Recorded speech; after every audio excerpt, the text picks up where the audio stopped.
자체 2절 행위 주체와 객체입니다. 자, 형법에서 행위라고 하는 것은 범죄 행위를 말합니다. 그래서 범죄 행위 주체, 범죄 행위 객체를 볼 겁니다. 자, 먼저 첫 번째 행위 주체. 자, 형법상 행위 주체는 원칙적으로 자연인에 한한다. 자연인은 사람을 말합니다.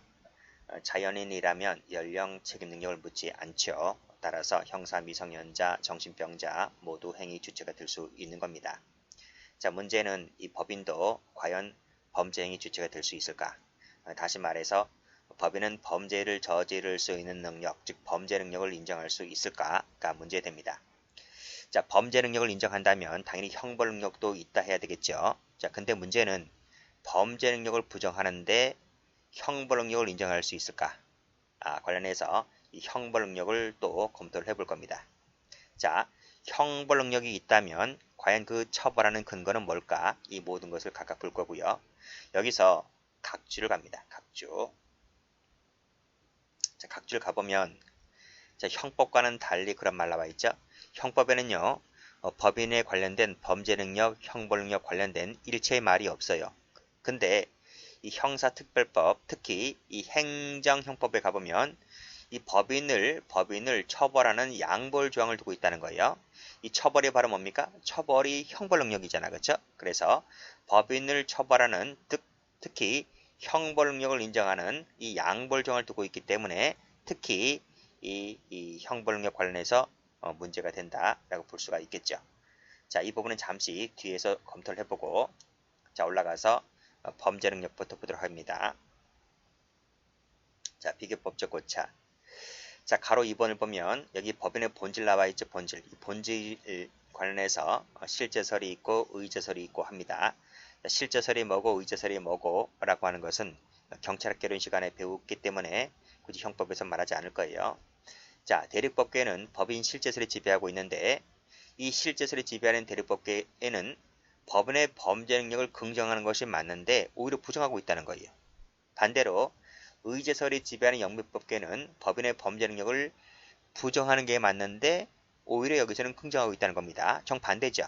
그래서 이 문제는 법인 본질에 관련된 이 이론과는 즉 실제설, 의제설 이 이론과는 반드시 논리필연적 관계에 있는 것이 아니다는 거예요. 그쵸? 이것은 오로지 그냥 순수히 이론적, 형사정책적 고려에 불과할 뿐이다 라고 하는 겁니다. 자, 인정 여부를 가볼게요. 자, 인정 여부.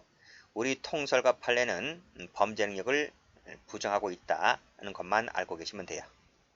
이 통이라고 했죠. 통이라고 하는 것은 전통설입니다. 전통적으로 내려오는 견해를 통설이라고 해요.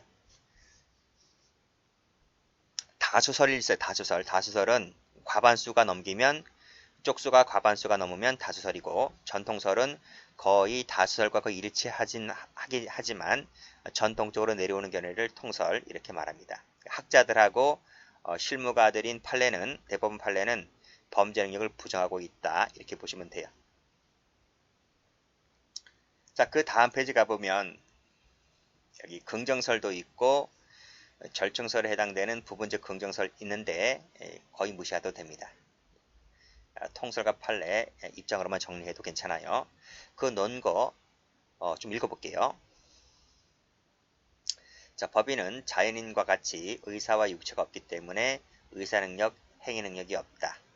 자, 밑에 법인은 그래서 사형, 자유형을 과할 수가 없다. 그렇죠? 뭐 등등.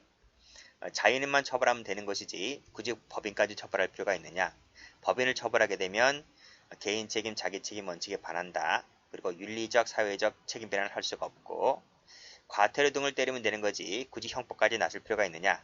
형법이 나서게 되면 보충성 원칙이 위반되지 않느냐 등등을 들어서 우리 통설과 판례는 부정설이다. 이렇게 정리하시면 됩니다. 자, 그러면 판례 한번 보도록 하죠. 시험은 판례가 나옵니다. 판례. 자, 별표 치시고 별표 치시고 아주 출제가 잘 돼요. 자, 여기를 보면 어떻게 되어 있습니까?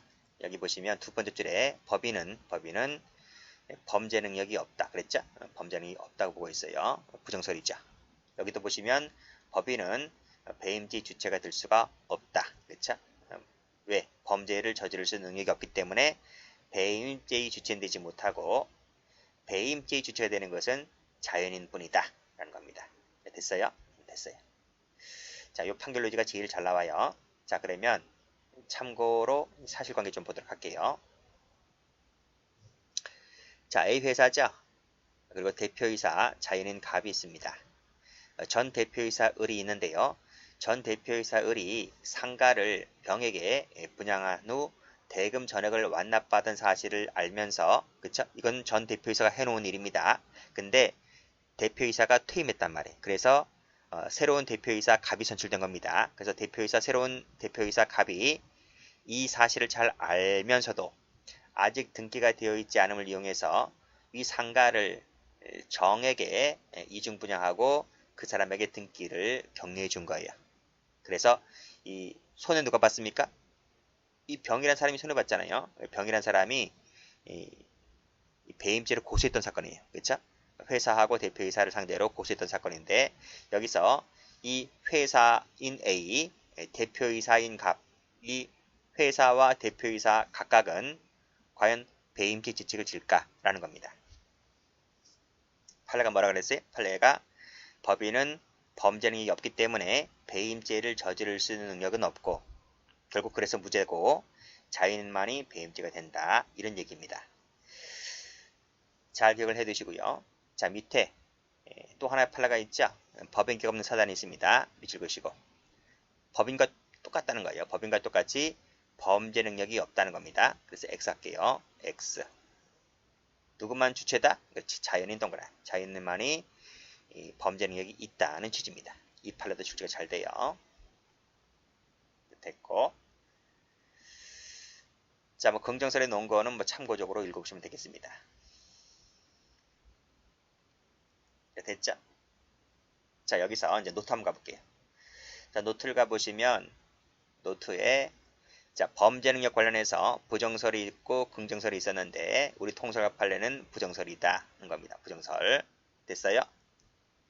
자, 그럼 이제 형벌 능력 볼 거잖아요. 형벌 능력. 그렇죠? 형벌 능력을 볼 건데요. 여기서 만약 범죄 능력 긍정설을 취했다면 당연히 형벌 능력은 당연히 긍정하겠죠. 그건 당연한 거고요. 그런데 이건 어디까지나 소수설이기 때문에 시험과는 거리가 멀어요. 자, 우리 통설과 판례는 범죄 능력을 부정했다 했습니다. 그러면 형벌 능력 관련해서 당연히 부정하는 게 맞겠죠.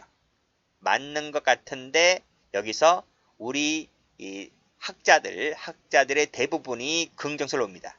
물론 부정설로 가는 일부 학자가 있긴 해요. 있긴 한데 대다수가 긍정설로 갑니다. 판례 역시 마찬가지로 긍정설로 갑니다. 그래서 범죄 능력은 부정설이지만 형벌 능력은 긍정설이다. 이걸 잘 봐두셔야 돼요. 아시겠죠? 그리고 처벌 형식은 양벌 규정이다까지 정리하시면 될 것 같아요. 됐습니까? 자, 그러면 다시 교재 와보세요. 자, 형벌 능력 나와 있죠? 앞에서 말씀드린 대로 행정형법은 법인도 처벌하는 양벌 규정을 두고 있기 때문에 과연 법인에게도 양벌 규정을 두고 있다는 말은 법인에게도 형벌 능력을 인정한단 말이냐? 그렇죠? 여기서 견해들이 나와 있습니다. 방금 노트에서 보았듯이 긍정설이라면 당연히 형벌 능력은 긍정하겠죠. 그런데 이건 무시하시고 2번 체크하세요.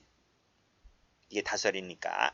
자, 여기서 범죄 능력 부정설, 그렇죠? 부정설인데 형벌 능력이 있다 라고 보는 것이 다수설이자 판례다는 겁니다. 됐어요? 요 관계를 잘 받으시면 돼요. 자, 판례 보겠습니다. 판례 보시면 자, 이것도 별표가 되어 있죠? 별표가 되어 있다는 말은 출제가 됐다는 판례입니다. 제가 출제가 되지 않았는데 별표를 제 멋대로 치는 게 아닙니다. 별표가 많이 되어 있는 것일수록 출제의 비중이 높다. 이렇게 보시면 돼요. 자, 세 번째 줄 보시면 개인 말고요. 법인 보세요. 법인은 양벌 규정을 두고 있을 때 소정의 벌금형을 과하게 된다라고 해서 이 벌금이 뭡니까? 벌금이 형벌의 한 종류잖아요. 형벌 능력이 있다 이 뜻입니다. 그리고 마지막 줄에서도 법인의 경우에도 벌금형을 과할 수 있다 고 돼 있고 이 특별 규정이 바로 뭡니까? 이 양벌 규정이란 말이죠. 그렇죠? 법인에게도 형벌 능력을 인정할 수 있다 이런 말입니다. 됐죠? 자, 됐고 여기 밑에 있는 기출문제 기출문제 받으시면 돼요.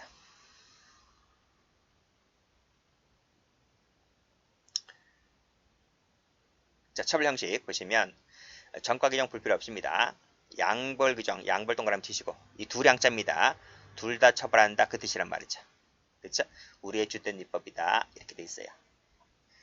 자, 양벌 규정을 볼 텐데요. 자, 밑에 판례 별표 쳐보세요. 쳤어요? 쳤어요. 자, 그 다음 페이지 가보시면 여기 요 판결 요지가 아주 중요한데요. 요 판결 요지가 아주 중요한데 요 판결 요지를 이 판결 요지만 보려면 이해하기 힘들어요. 그래서 요 판결 요지를 바로 보지 말고 요 사실관계를 읽어보고 판결 요지를 보도록 하겠습니다. 자, 먼저 사실관계 보죠. A 회사 소속 건축기사 갑 이랬네요. 대표이사 의뢰 포괄적 위임에 따라 아파트 공사 현장 소장으로서 아파트 공사 시의 전반을 지휘 감독하는 과정에서 시공 순서와 방법을 가르쳐서 아파트가 기울어졌다 그랬어요. 이때 이 건축기사 갑 있죠? 이 갑을 과연 건축법 위반죄로 처벌할 수 있을까? 이 문제입니다. 처벌할 수 있을 것 같아요? 없을 것 같아요? 있겠죠. 상식적으로 생각을 해도 그쵸? 법이론을 어떻게 구성할까라는 겁니다. 자, 여기서 노트 펴볼게요. 노트를 펴보시면 이 그림입니다. 이 그림.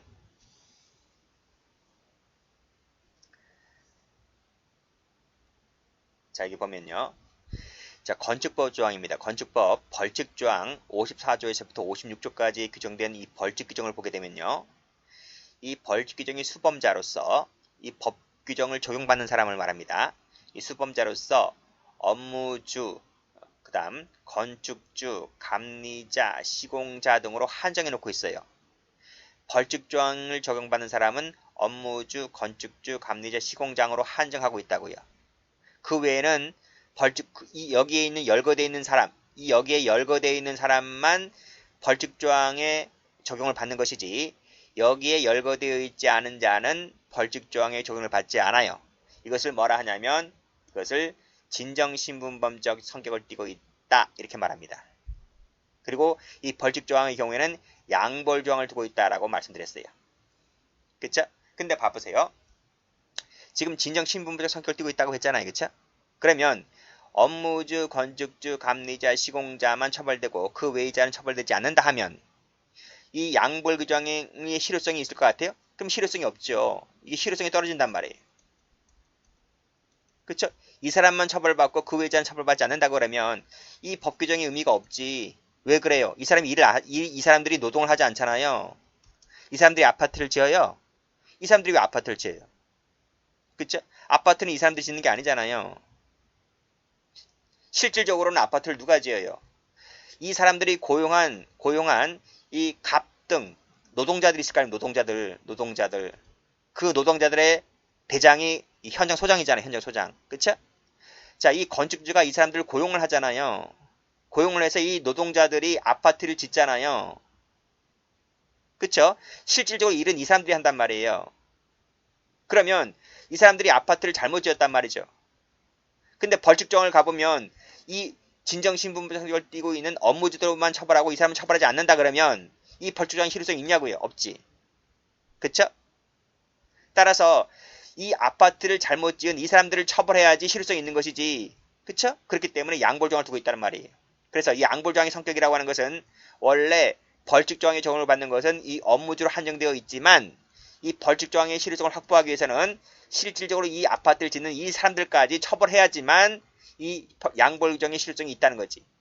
그래서 이 양벌규정의 성격이라고 하는 것이 수범자 범위가 원래 업무주로 한정되어 있었는데 그 범위를 실제로 이를 집행하는 사람까지 확대하겠다 이런 말이에요.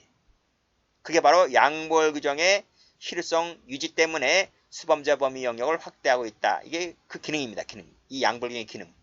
이것을 판결로지가 얘기를 하고 있다는 말입니다. 자, 그러면 판결로지 가볼게요.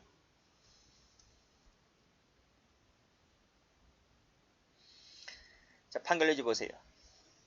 자, 벌칙 규정에서 그 대상자를 건축주, 감리자, 시공자, 일정한 업무주로 한정하고 있다니까요. 한정하고 있다는 말이 무슨 말이죠? 적으세요. 진정신분법. 성격을 띠고 있다. 이런 말입니다. 아시겠죠? 그런데 이것으로 한정하고 있다면 실효성이 확보되지 않지. 그쵸? 그래서 뭘 두고 있다? 그래서 양보조항을 두고 있다는 거야. 양보조항이라는 것이 바로 이 벌칙 규정의 실효성을 확보하기 위해서 양보조항을 두고 있기 때문에 그러려면 이 양보 규정의 실효성을 확보하려면 그 밑에 그 대상자를 실질적으로 업무를 집행하는 자까지 확장해야지 실효성이 확보되는 것이다. 이런 말입니다. 그래서 결국 이 양보 규정이라고 하는 것은 밑에 행위자를 처벌하는 규정임과 동시에 그 이익 귀속 주체인 업무주까지 처벌 규정이라 할 것이다. 그쵸? 원래 양벌 규정은 당연히 업무 기준 처벌되는 거예요. 그쵸? 실질적으로 일을 했던 이 행위자까지 처벌한다. 둘 다 때려잡는다. 양벌 규정이다. 이렇게 보시면 되겠습니다. 자, 여기서 기출질문 한번 가볼게요.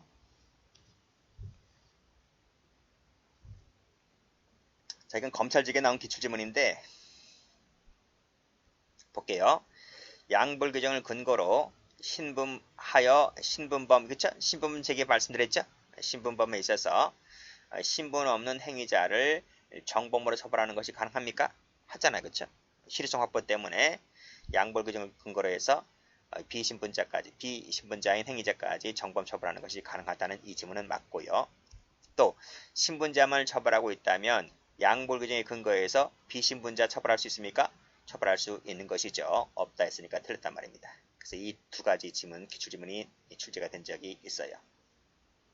됐죠? 자, 그러면 판례는 쉬었다 하겠습니다.